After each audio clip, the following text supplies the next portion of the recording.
তোমার কি ছিল? তুমি তাকে ভ্যানগুলার ছিলে, ভ্যান চালিয়ে রোজগার করে খেতে। তুমি আজকে 4 চাকা চেপে বেড়াচ্ছ, কোথা থেকে এসে টাকা হিসাব দাও। তোমাদের আমরা দেখে নেবো, আমরা দেখে নিতে চাই তোমাদের কত ক্ষমতা আছে। তোমরা একবার মুসলমানদের গায়ে হাত তুলে দেখাও। মুসলমানরা লড়াই করতে করতে পশ্চিমবঙ্গে শহীদ হয়ে যাবে, কিন্তু এক কদমার পিছু মেরা মুসলমানরা সেদিন চলে গেছে। আপনাদের নিশ্চয়ই স্মরণে থাকবে যেটা পেপার প্লাস হয়েছিল, যে আমি সংখ্যালঘু সম্প্রদায়ের 95% কাজ করে দিয়েছি। 5 to 7% ভোটে পশ্চিমবঙ্গে মমতা ব্যানার্জি হিন্দুদের ভোট পেয়েছে 5 to 7%, আর বাকি পার্সেন্টের ভোট মুসলমানরা দিয়েছে। মা বোনেদের 1000 টাকা, বুড়োদেরকে, বয়স্কদের, বৃদ্ধদেরকে 500 টাকা, এই পান খাওয়ার পয়সা দিয়ে ভোট কিনে রাজনীতি করে যায় না রে ভাই। শাসন ক্ষমতা থেকেও সরতে হবে, জীবন থেকেও সরতে হবে, সরতে একদিন হবে প্রত্যেকেই। তা বামফ্রন্ট সেটা পৈতৃক সম্পত্তি ভেবেছিল, এক ঝটকায় পশ্চিমবঙ্গ থেকে তাদেরকে নিশ্চিহ্ন করে দিয়েছে। কারা করে দিয়েছে বলুন তো? আপনারা, আমরাই করে দিয়েছি। টোটাল পশ্চিমবঙ্গের মুসলিম সোসাইটি, মুসলিম জাতি, মুসলিম সমাজ তাদেরকে পশ্চিমবঙ্গ থেকে উৎখাত করে দিয়েছে। তারা আজকে দিশেহারা হয়ে গেছে, পতারা হয়ে গেছে, তারা কোনো রাস্তা খুঁজে পাচ্ছে না। তারা ভাবছে যে কি করে পশ্চিমবঙ্গের তত্ত্বে আবার আসা যায়, কিন্তু লিখে রেখে দেন বামফ্রন্ট পশ্চিমবঙ্গে আর কোনোদিন স্থায়ী ঠিকানা বানাতে পারবে না। ঠিক তেমনি ভাবেই এই মুসলমান আমরা, আমাদের জাত, আমরা এমন হতভাগা, আমরা নিজেদের ভালাইটুকু বুঝি না বা বোঝার চেষ্টা করি না। 2011 সালে আমরাই কিন্তু এই তৃণমূল সরকারকে পশ্চিমবঙ্গে ক্ষমতায় এনে তাদেরকে তত্ত্বে বসিয়ে দিয়েছিলাম যে এই মমতা ব্যানার্জি এবং তার দলবল, তার সতীর্থ যারা আছে, তারা মনে হয় আমাদেরকে সত্যিকারের অর্থনৈতিকভাবে, সামাজিকভাবে, রাষ্ট্রীয়ভাবে, ধর্মীয়ভাবে আমাদেরকে বিভিন্নভাবে উপকার করবেন। এই আশা আমরা রেখেছিলাম মুসলিম সোসাইটি তথা মুসলিম সমাজ পশ্চিমবঙ্গের। পশ্চিমবঙ্গে ক্ষমতায় আসার পরে মাননীয় মুখ্যমন্ত্রী ঘোষণা করে দিলেন 1 মাসের মধ্যে, আপনাদের নিশ্চয়ই স্মরণে থাকবে যেটা পেপার প্লাস হয়েছিল, যে আমি সংখ্যালঘু সম্প্রদায়ের 95% কাজ করে দিয়েছি। আচ্ছা, আপনাদের কাছে আমার একটা প্রশ্ন, আপনারা হাত তুলে একজন বলুন যে একটা দৃষ্টান্তমূলক কাজ পশ্চিমবঙ্গে মুসলমানদের, সংখ্যালঘু জাতিদের জন্য মমতা ব্যানার্জি করে দেখিয়েছে। আপনারা একজন হাত তুলে বলুন। আরে মা বোনেদের 1000 টাকা, বুড়োদেরকে, বয়স্কদের, বৃদ্ধদেরকে 500 টাকা, এই পান খাওয়ার পয়সা দিয়ে ভোট কিনে রাজনীতি করে যায় না রে ভাই। রাজনীতি রাজার নীতি, সেই নীতিটাকে ধুলোয় মিশিয়ে দিয়ে আজকে পশ্চিমবঙ্গের সংখ্যালঘু সম্প্রদায়কে পিছিয়ে মারছে মমতা ব্যানার্জি। আপনারা জিনিসটা একবার তলিয়ে দেখবেন না? মমতা ব্যানার্জি একটার পর একটা মিথ্যে কথা বলছে স্টেজে উঠে। একবার বলছে ওয়াকফ আইন লাগু করতে দেব না, একবার বলছে এসআইআর চালু করতে দেব না, একবার বলছে মুসলমানদের কোনো ক্ষতি করতে দেব না।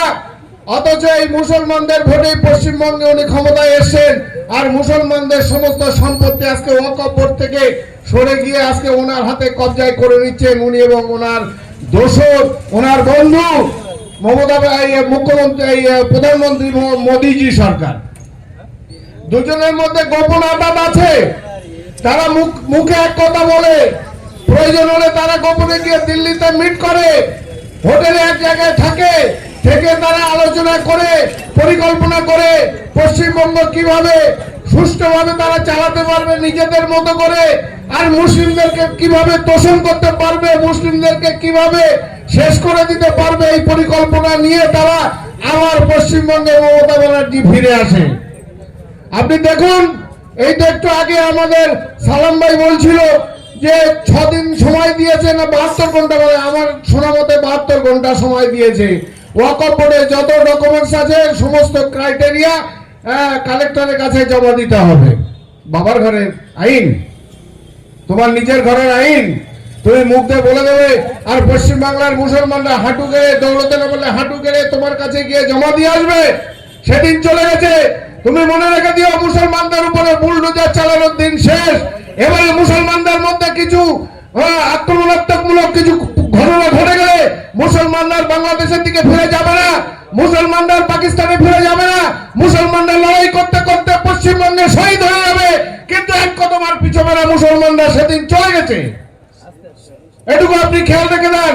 যারা এখানে তৃণমূলের লিডার আছেন তাদেরকেও জানিয়ে রেখে দিতে চাই, আপনারাও জেনে রেখে দেন, আজকের আইএসএফ পার্টির এমনি এমনি জন্ম হয়নি। আপনারা যতই হুমকি ধমকি করেন, কোনোভাবেই আপনি আমাদেরকে রক্ষা করতে পারবেন না, রুখে দিতে পারবেন না। আমরা দিনে দিনে বাড়তেই থাকবো, কেউ চিরস্থায়ী থাকবে না পশ্চিমবঙ্গে। বামফ্রন্ট জাম্প চলে গেছে, এই তৃণমূল 26 সালেও আপনারা এই অবস্থানে দেখে নেবেন এর অবস্থান কোথায় গিয়ে দাঁড়ায়। তখন আপনারা পালানোরও জায়গা পাবেন না, আমাদের কাছে এসে আপনাদের আবার মাথা গুঁজে দিতে হবে। আমরা কিন্তু সেই নীতিতে বিশ্বাসী। আমরা কারোর উপরে কোনো রকম দস্তাদস্তি করব না, আমরা কারোর উপরে কোনো রকম আক্রমণ করব না। আমরা ক্ষমার চোখে দেখবো আপনাদেরকে, কিন্তু আপনাদের কাছে অনুরোধ, পার্টিটা সুষ্ঠুভাবে আমাদের ছেলেদের করতে দিন। আপনারা কোনোভাবেই তাদের উপরে চড়াও হবেন না। আজকের আইএসএফ পার্টির নীতিটা আপনি দেখুন, আজকে নওশাদ সিদ্দিকীর নীতিটা দেখুন, সে কিভাবে পশ্চিমবঙ্গের এক প্রান্ত থেকে অপর প্রান্ত পর্যন্ত ছুটছে।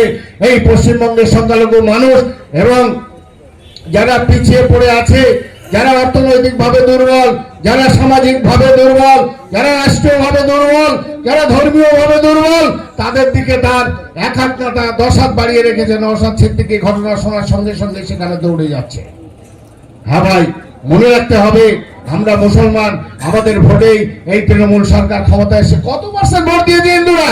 আপনি লিখে রেখে দেন খাতায়। আমরা জানি মাত্র 5 to 7% ভোটে পশ্চিমবঙ্গে মমতা ব্যানার্জি হিন্দুদের ভোট পেয়েছে 5 to 7%, আর বাকি পার্সেন্টের ভোট মুসলমানরা দিয়েছে।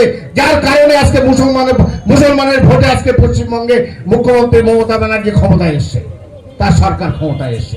আমাদের ভোট নিয়ে আমাদের সঙ্গে বেইমানি, আমাদের ভোট নিয়ে আমাদের উপরে জুলুম, আমাদের লোকজন পশ্চিমবঙ্গের যে অলিতে গলিতে ধরে ধরে মারছে, মমতা ব্যানার্জির কোনো আওয়াজ নেই। কেন আওয়াজ নেই? ও, আমরা মুসলমান সংখ্যালঘু তাই। হ্যাঁ, বিজেপি তুমি কি মনে করেছো? তুমি যেখানে খুশি সেখানে মুসলমানদের বিরুদ্ধে উত্তেজনামূলক বক্তব্য রাখবে। শ্রমিক ভট্টাচার্য, দিলীপ ঘোষ, শুভেন্দু, তোমরা কি মনে করেছো? তোমাদেরকেও আমরা দেখে নেবো, আমরা দেখে নিতে চাই। তোমাদের কত ক্ষমতা আছে, তোমরা একবার মুসলমানদের গায়ে হাত তুলে দেখাও। আমরাও দলবদ্ধ হচ্ছি, তোমাদেরকেও রেহাই দেওয়া হবে না। আগামীতে পশ্চিম বাংলায় তোমাদেরকে রাজনীতিগতভাবে তোমাদেরকেও আমরা বুঝে নিতে চাই। হ্যাঁ ভাই, আপনারা সতর্ক হন। আমরা আপনাদের খারাপের জন্য এখানে বলতে আসিনি, আমরা মাইক করতে আসিনি, আমরা এখানে মিটিং করতে আসিনি। আমরা চাইছি আপনারা আমাদের সঙ্গে আসুন, আমরা সংঘবদ্ধভাবে লড়াইটা করি। আমরা আমাদের অধিকার, এই যে অধিকারের যাত্রা হয়েছে, কিসের অধিকার? আমাদের ফান্ডামেন্টাল অধিকার, মৌলিক অধিকার। হ্যাঁ, খাদ্য, বস্ত্র, বাসস্থান। এই জুলফিকার আলী ভুট্টো পাকিস্তানের প্রধানমন্ত্রী বলেছিল রুটি কাপড় और मकान, এই জিনিসটা আমাদের প্রাথমিক স্টেজে দরকার। হ্যাঁ, আর এখানে এসে কি বলেছিল ইন্দিরা গান্ধী? গরিবি হটাও। আমরা গরিবি হটাও কথা বলবো না, আমরা বলছি দারিদ্রতা হটাও।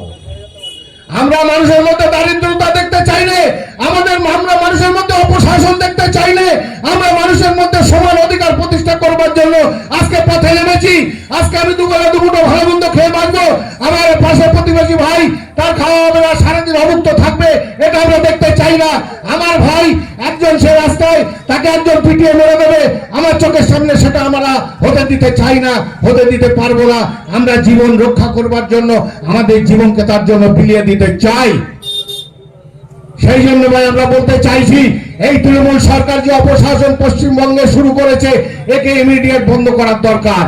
আজকে মমতা ব্যানার্জি এবং তার সাথীরা পশ্চিমবঙ্গে যেভাবে এই মুসলমানদের উপরে, সংখ্যালঘু সম্প্রদায়ের উপরে দাবিয়ে বেড়াচ্ছে, যেখানে খুশি যা করছে।